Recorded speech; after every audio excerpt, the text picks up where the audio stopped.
The Montgomery estate smells like pine and cinnamon, but it might as well be formaldehyde. I stand in the center of the living room, my fingers gripping a cream-colored gift box wrapped in silk ribbon, and I can't stop staring at what's inside. A lifetime VIP membership to Last Chance Love, an app explicitly marketed to desperate singles over 30, and beneath it, a hardcover book with raised gold lettering, How to Find Happiness When You Die Alone. The fire roars in the marble fireplace behind me. Outside the French windows, snow falls in thick, silent sheets, blanketing the manicured grounds. But inside this room, the cold has nothing to do with December weather. Bella giggles. The sound is high and sharp, echoing off the vaulted ceiling like breaking glass. I saw it on TikTok. My sister says, her voice dripping with false sweetness. The reviews were amazing. 5 stars for women who've given up on traditional dating. I don't look up. I keep staring at that horrible pink app card, at the cartoon illustration of a wilting flower that's supposed to represent women like me. Women who've supposedly expired. Take it, dear. My mother's voice cuts through the room. Trinity Montgomery sits perched on the ivory settee, her posture so rigid she could be carved from the same marble as the fireplace. Bella's just worried about your future. Don't let your ego turn you into a spinster forever. My father says nothing. Richard Montgomery stands near the bar cart, swirling bourbon in a crystal tumbler, studying the amber liquid like it holds answers he's not interested in sharing with me. His business partner, Harrison Sterling, shifts uncomfortably in the leather armchair beside him. Preston Starling, Bella's fiancé, examines his phone with sudden, intense focus. I close the box slowly. My hands don't shake, though something inside my chest feels like it's cracking open. 8 months. It's been 8 months since I sent those invitations, since I spent 3 evenings at my dining table in Austin selecting the perfect cardstock, tying velvet ribbons by hand. 300-gram weight. The kind that whispers quality when you hold it. Nate had watched me from the doorway, his arms crossed, his expression careful. "Are you sure you don't need to call them?" he'd ask. I'd smoothed another ribbon, my fingers working the silk into a perfect bow. "They're my parents. They wouldn't miss this." The memory sits in my throat like a stone. I delayed the ceremony for 30 minutes, staring at those 2 empty chairs in the front row, reserved for Dad, reserved for Mom. The signs I'd painted myself on small wooden plaques, decorated with wildflowers because my mother had once mentioned she liked daisies. That was 7 years ago. But I remember everything they forgot. Well, Bella leans forward on the sofa, her blonde hair cascading over one shoulder in a calculated tumble. Her engagement ring catches the firelight, a 3-carat diamond that cost more than my entire wedding. "Aren't you going to say thank you?" The words stick in my throat. Part of me wants to scream. Part of me wants to run out those massive oak doors like I've done so many times before, drive back to the airport, fly home to Austin where Nate is probably heating up leftover Thai food and wondering if I'm okay. But I'm so tired of running. Harrison Sterling clears his throat. "Perhaps we should move on to dinner," he suggests, his voice carefully neutral. I believe the Catters have everything ready in the dining room. Bella's smirk widens. She knows she's won this round. She always does. Except this time, something inside me doesn't break. It snaps. Not my heart, which has been breaking in this house since I was old enough to understand that some children are treasured and others are tolerated. No, what snaps is something harder. The chains I've been dragging around for 29 years. The ones labeled good daughter and second best, and maybe if you try harder. I look up, my eyes meet Bella's, and I watch her triumphant expression falter just slightly. There's something in my face she doesn't recognize. Something cold and clean and final. "Thank you, Bella," I say.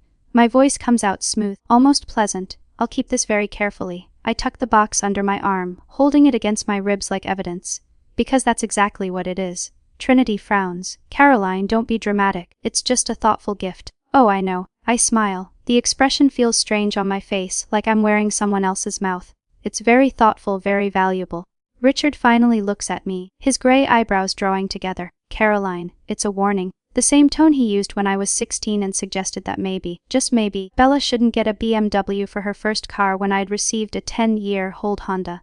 The tone that means, don't make a scene, don't embarrass us, don't exist too loudly in spaces meant for your sister to shine. I hold his gaze. "Yes, Dad." He opens his mouth, closes it, turns back to his bourbon. Preston Sterling stands abruptly, shoving his phone into his jacket pocket. "I need some air," he mutters, and walks toward the French doors leading to the terrace. Bella's smile finally cracks. "Preston, it's freezing out there." Preston hesitates at the terrace doors, the cold air blowing in, before turning back with a resigned sigh to join the procession to the dining room. But he's already gone, and I understand something in that moment. He's uncomfortable. He should be. Any decent person would be. Shall we? Harrison gestures toward the dining room, his discomfort palpable in the tight set of his shoulders. The dining room chandelier throws diamond patterns across the white linen tablecloth. Trinity taps her spoon against her crystal water glass, the sound cutting through the murmur of polite conversation like a blade. Before we begin, my mother announces, her voice pitched for an audience, I want to toast this very special season, the year of the bride. I watch Bella straighten in her chair, her practiced smile blooming across her face like she's been waiting for this cue her entire life. My youngest daughter, Trinity continues, gesturing toward Bella with her wine glass, will be married this February in what I can only describe as a modern royal event, 300 guests. The ballroom at the Four Seasons, a dress that took 6 months to design. Preston shifts beside Bella, his jaw tight. Harrison Sterling studies his salad fork with the intensity of an archaeologist examining an artifact. Bella has always known how to do things properly, Trinity says, and the word properly lands on my skin like a slap. With grace. With consideration for family. My father lifts his bourbon in agreement. He hasn't looked at me since we sat down. I cut into my filet mignon. The knife slides through the meat with barely any resistance, but my hand feels welded to the handle. Trinity sets down her glass with a delicate click. Her gaze swings toward me and I recognize the glint in her eyes. She's about to perform. Bella is settled, she says, her tone dripping with manufactured concern. But what about you, Caroline? You're approaching 30. You can't plan to live with plants forever, can you? The table goes quiet. Even the catering staff, refilling water glasses near the sideboard, seem to freeze mid-pour. When is it your turn? Trinity asks. The question hangs in the air like smoke. I feel Preston's eyes flick toward me, then away. Harrison clears his throat but says nothing. Bella leans forward slightly, her expression arranged into something that might pass for sisterly interest if you didn't know her, but I do know her. I see the anticipation in the way her fingers curl around her wine stem. She's waiting for me to crumble, to stammer, to make some excuse about focusing on my career or not having met the right person yet. I set down my silverware. The clink of metal on porcelain sounds louder than it should. I'm not single, mother. The words come out calm, steady, like I'm commenting on the weather. Trinity blinks. Excuse me, I've been married for 8 months. My mother's face goes through 3 distinct expressions in the span of 2 seconds. Confusion, disbelief, rage, liar. The word explodes out of her mouth before she can stop it. Her hand slams down on the table, rattling the silverware. Why would no one know about this? You secretly eloped in Vegas, didn't you? Is that why you've been so distant? I didn't elope in Vegas. Bella's face has gone pale, but she recovers fast. She always does. Are you making up stories to ruin my engagement party? Her voice cracks perfectly, hitting that sweet spot between wounded and incredulous. You've always been jealous of me, Caroline, but this is pathetic even for you. She turns to Preston, her hand finding his arm. Can you believe this? But Preston is looking at me, his attorney's brain clearly running calculations I can't quite read. I sent invitations, I say. My voice hasn't changed pitch. I sound almost bored, which is strange because my heart is hammering against my ribs like it's trying to escape. Via FedEx overnight, in February. My father's glass hits the table hard enough that bourbon sloshes over the rim. If you sent invitations and didn't get a reply, why didn't you call? His face is flushed, the vein in his temple pulsing. You did this on purpose, didn't you? To embarrass this family in front of the Sterlings. And there it is. The truth I've been circling around for 8 months. The answer I didn't want to see even as the evidence piled up around me like snow against a door. They didn't forget. They're gaslighting me. Right now. In front of witnesses. Rewriting history while I sit here holding the receipts they don't know exist yet. The last thread of hope I'd been clutching, the one I didn't even know I was still holding, dissolves. Something shifts inside my chest. The architect in me takes over. The part that knows how to read blueprints and calculate load, bearing walls and understand exactly where pressure needs to be applied for a structure to fail. I stop trying to defend myself with emotions. They don't care about my feelings. They never have. Under the table, hidden by the white linen, I slide my phone from my clutch. My thumb finds the message thread with Nate. I type one word. Now. The message shows as delivered. Then read. I put the phone away and pick up my fork again, spearing a piece of asparagus like nothing happened. Caroline. My mother's voice has that dangerous quality to it now. The one that used to send me running to my childhood bedroom. Stop this nonsense and apologize to your sister. For what? I take a bite of asparagus. It tastes like absolutely nothing. For getting married. For inviting my family to my wedding. Which part needs an apology? Bella's eyes are bright with tears that haven't fallen yet. She's good at this, holding them right on the edge where they catch the light. I can't believe you'd lie about something like this. On Christmas Eve. Christmas Eve. I'm not lying. Then prove it. My father snaps. I meet his eyes across the table. Okay. Harrison Sterling shifts in his seat, clearly wishing he was anywhere else. Preston has gone very still beside Bella, his lawyer instincts finally catching up to whatever his gut has been telling him. The chandelier above us catches on my wedding band. I've been wearing it this whole time. They never even noticed. Dessert will be ready in 15 minutes. One of the catering staff announces from the doorway, oblivious to the tension crackling through the room like static electricity.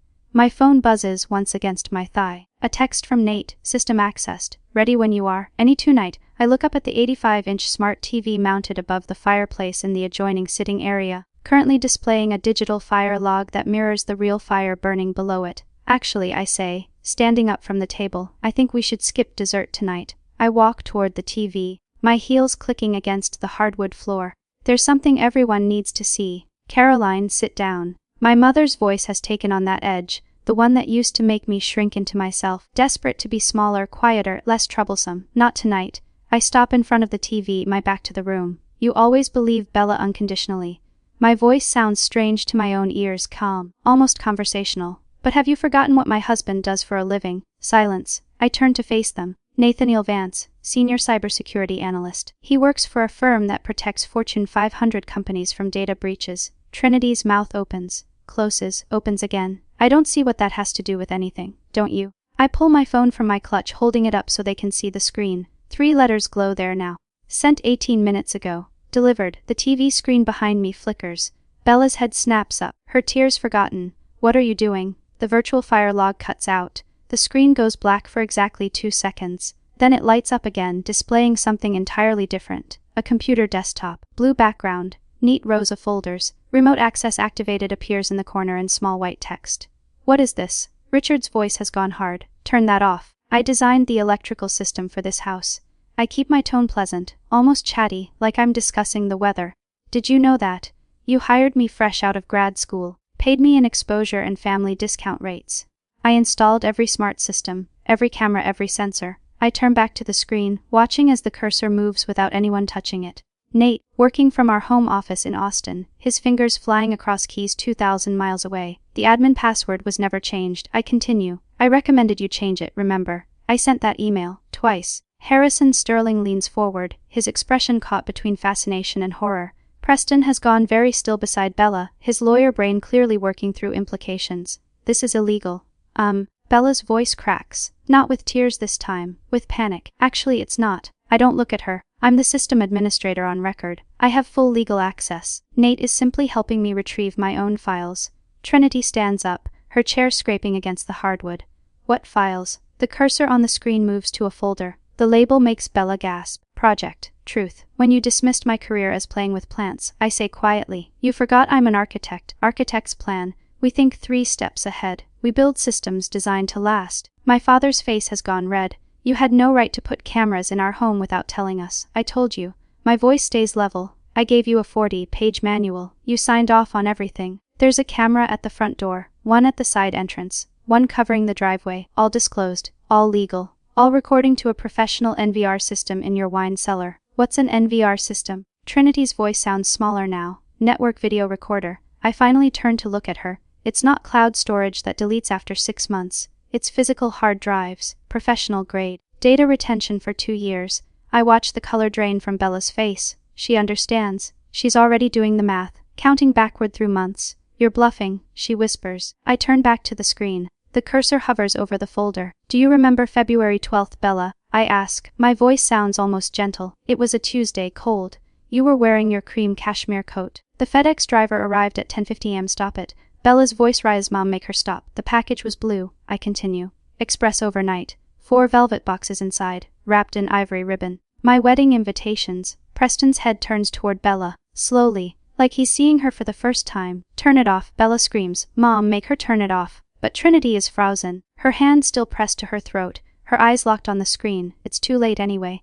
I hit enter on my phone. Nate, receiving the signal, opens the folder. The first image fills the screen in perfect high definition, a FedEx receipt. Signature line clearly visible. Isabella Montgomery. Signed in her distinctive looping handwriting. Date, February 12th. Time, 10:15 a.m. The dining room explodes into chaos, but I just stand there, my phone in my hand, watching my sister's carefully constructed world begin to crack, and I feel nothing but cold, clean satisfaction. That's my signature, Bella says immediately. Her voice has lost its hysterical edge, replaced by something flatter, more dangerous. So what? I signed for a package. That doesn't prove anything except that I was home that day. She's recovering. Faster than I expected. Evidence one, I say, keeping my voice level, clinical, like I'm presenting designs to a difficult client. You signed for a package from Caroline and Nate Vance on February 12th. 3 weeks after our wedding invitations were mailed via FedEx overnight. I don't remember every package I signed for. Bella crosses her arms. We get deliveries constantly. My brand partnerships alone generate dozens of shipments per week. But, Trinity sits up straighter. I can see her grasping at this explanation, wrapping her hands around it like a lifeline. That's true. Bella's business requires constant inventory management. She can't be expected to remember one random delivery from 8 months ago. Nate's cursor moves on the screen. The receipt disappears, replaced by a screenshot of an email inbox. My mother's email inbox. Evidence 2, I say. The screen shows Trinity's Gmail account settings. Filters. There's a long list of them, sorting newsletters and promotional emails into various folders. But one filter sits at the top of the list, marked with a red flag icon. Rule name. Wedding block, I read aloud. If subject contains wedding and Caroline, then delete permanently. Skip inbox. Do not archive. The creation date sits right there in gray text, February 14th, 2 days after the invitations were delivered. This filter was installed from an IP address that traces back to Bella's device. I continue. Her iPhone specifically. The same device she uses to manage her Instagram account. The silence that follows isn't peaceful. It's the silence of a trap snapping shut. Trinity's face has gone pale. That's not possible. I never authorized anything like that. Of course you didn't. I meet my mother's eyes. Bella has your password. She's had it for years. Remember when she set up your 2-factor authentication last Christmas? She told you it was for security. Preston stands up slowly from his chair. He's staring at Bella like he's seeing her for the first time. You hacked into your mother's email. I didn't hack anything. Bella's voice pitches higher. I have access because Mom asked me to help manage her correspondence. She gets overwhelmed by all the emails. I manage philanthropic contacts, Trinity says weakly. Charity board communications. Bella helps me organize them. By deleting emails about your daughter's wedding. Harrison Sterling's voice cuts through the room. He's still sitting in his chair, but his posture has changed. He's no longer the uncomfortable observer. He's engaged now. Focused. Bella stands abruptly. Her chair scrapes against the hardwood floor. Fine, yes, I hid the invitations, but I did it to protect Mom and Dad. The room freezes. She's pivoting. I watch it happen in real time, the way her expression shifts from defensive to aggrieved. Her eyes fill with tears. Her voice shakes, but not with fear, with righteous indignation. You sent those invitations last minute, she continues, voice trembling. For some shabby vineyard in Texas, Dad has high blood pressure. Tree. Mom worries constantly about image. About what people think. I saw that location you chose, Caroline, that rustic barn aesthetic, and I was afraid. Afraid they'd be humiliated. Afraid they'd spend the whole trip stressing about appearances. She wipes her eyes with the back of her hand. So yes, I hid them. I threw them away. I did it out of love. I was trying to protect our parents from embarrassment. Trinity inhales sharply. I watch her expression shift. See her reaching for this new narrative like a drowning person, grabbing driftwood. You were protecting us. Of course I was. Bella's voice cracks. Caroline always does things her own way, never considering how it reflects on the family. I couldn't let you suffer through some subpar wedding, just because she refuses to maintain our standards. It's brilliant. In a horrible way. She's reframed herself from villain to hero in 30 seconds flat. The malicious act becomes protective sacrifice. The lie becomes love. Preston's frown deepens. He's not buying it. I can see the doubt written across his face, the way his jaw tightens. But my parents are already softening. Already finding the explanation they want to believe. I don't panic. I don't rage. I don't give Bella the satisfaction of seeing me unravel. Instead, I smile. It's a smile full of pity. The kind you give a child who's trying to convince you the dog ate their homework when you can see the torn pages in the trash. Protecting them, I repeat softly. That's your story, it's the truth. Bella lifts her chin. Then why, I say, each word deliberate, did you throw the invitations in the recycling bin instead of hiding them in a drawer? Bella blinks. What?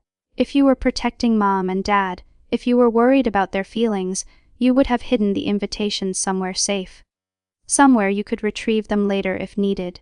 You would have preserved them carefully, just in case your plan went wrong.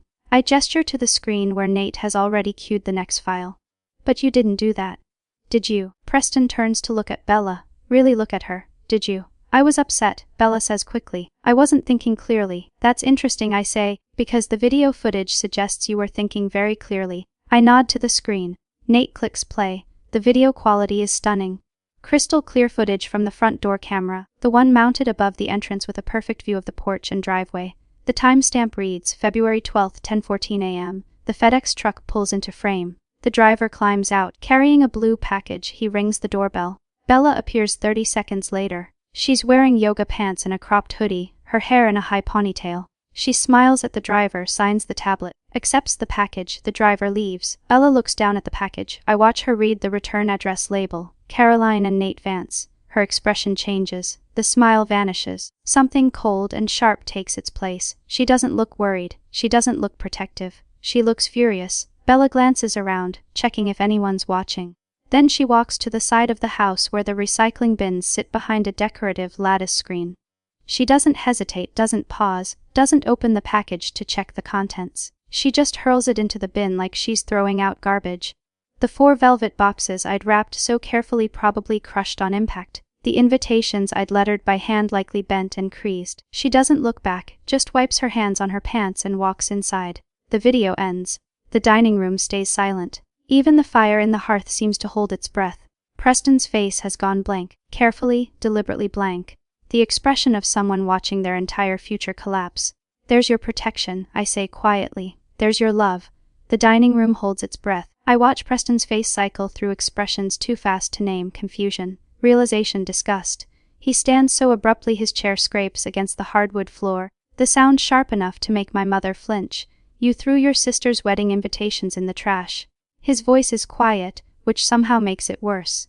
Because you were afraid of sharing the spotlight. Bella reaches for his arm. Preston, I can explain. He jerks away from her touch. You gave her a book about dying alone when you knew she was married. He's staring at Bella like he's seeing her for the first time. Maybe he is. I cannot marry a monster. The word hangs in the air, monster. Bella's face crumples. You don't understand. She's always. But Preston is already moving. He pulls the engagement ring off her finger with such force I'm surprised the band doesn't bend. The 3-carat diamond catches the chandelier light one last time before he places it on the table with a deliberate click that echoes like a gunshot. We're done, he says. My mother surges to her feet. Preston, don't be hasty. Bella made a mistake, but surely a mistake. Preston's laugh is harsh.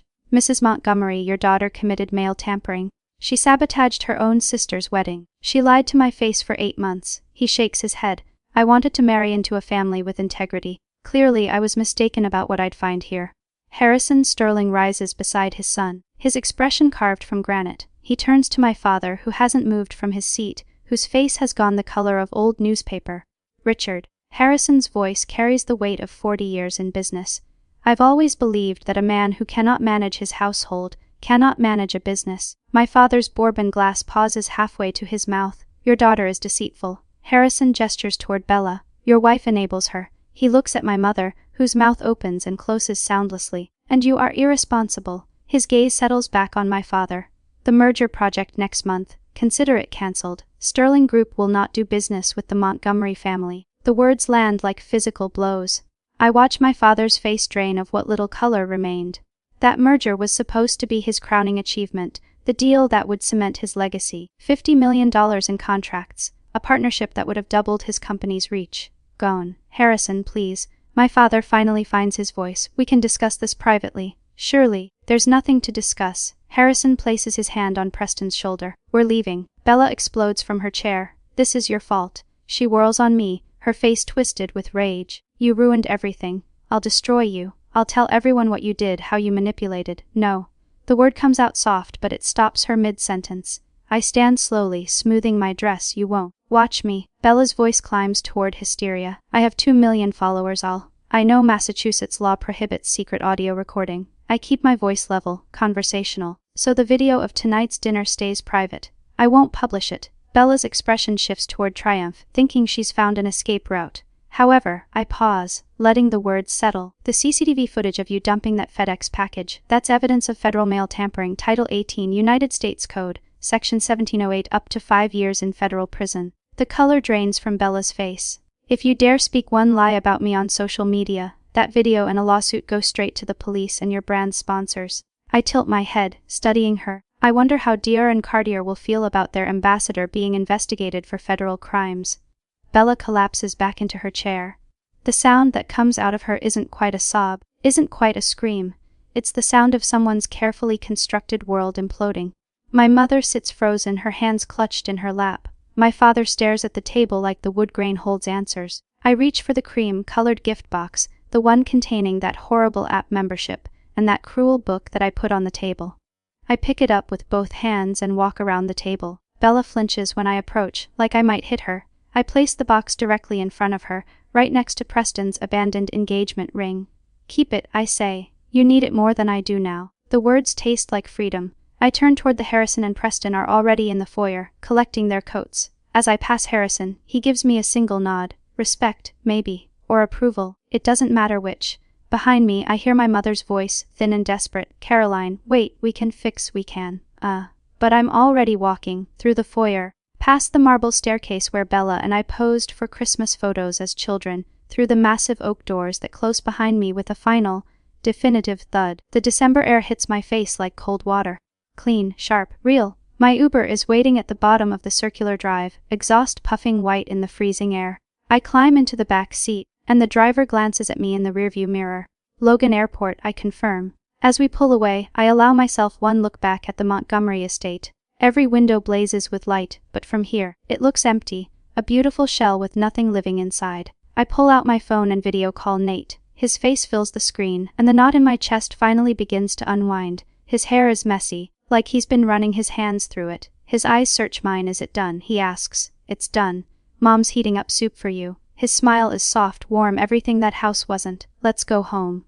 Home. Not the place I was born, but the place where I'm loved. Yeah, I say, and my voice only shakes a little. Let's go home. 3 days later, I'm unpacking groceries in our Austin kitchen when the FedEx truck pulls up. Through the window, I watch the driver jog to the porch, scan a package, jog back.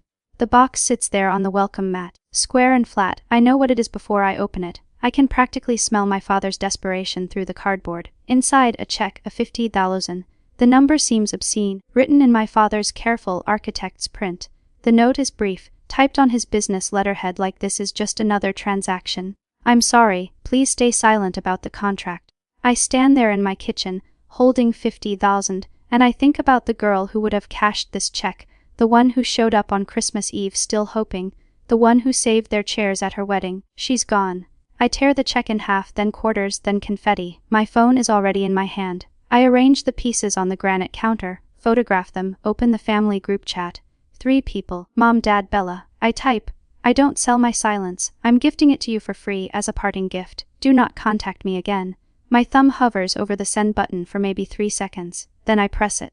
The message shows delivered. Then read. Someone starts typing. Stops. Starts again. I don't wait to see what they'll say. I scroll to the top of the chat, tap the settings icon, and find the words I've been looking for. Leave group. Are you sure? I've never been more sure of anything. Leave. New Year's Eve arrives wrapped in Seattle rain and the smell of Meredith's famous pot roast. Nate's family crowds into their living room, laughing, arguing about what movie to watch before the countdown. His sister steals the remote. His nephew spills grape juice on the carpet. His mother hugs me tight, and I feel the weight of the sapphire brooch on her coat pressing against my shoulder. Real, solid, an actual heirloom passed down with love instead of obligation. Come on, Nate says, taking my hand. Let's get some air before the fireworks. We step onto the back porch. The Space Needle glows in the distance, and the city hums with celebration. Nate wraps his arm around my waist, and I lean into him, breathing in rain and cedar and freedom. Any regrets? He asks quietly. I think about the empty chairs, the hidden invitations, the cruel gift, the check torn into pieces. Not one. The first firework explodes overhead. Gold sparks against black sky. Nate's family cheers from inside, and through the window I can see them raising glasses, pulling each other into hugs. I'm not the Montgomery daughter anymore. I'm Caroline Vance, architect of landscapes and now, finally, architect of my own life. I cleared the weeds. I burned out the rot. And here, in this garden I chose, something real is growing.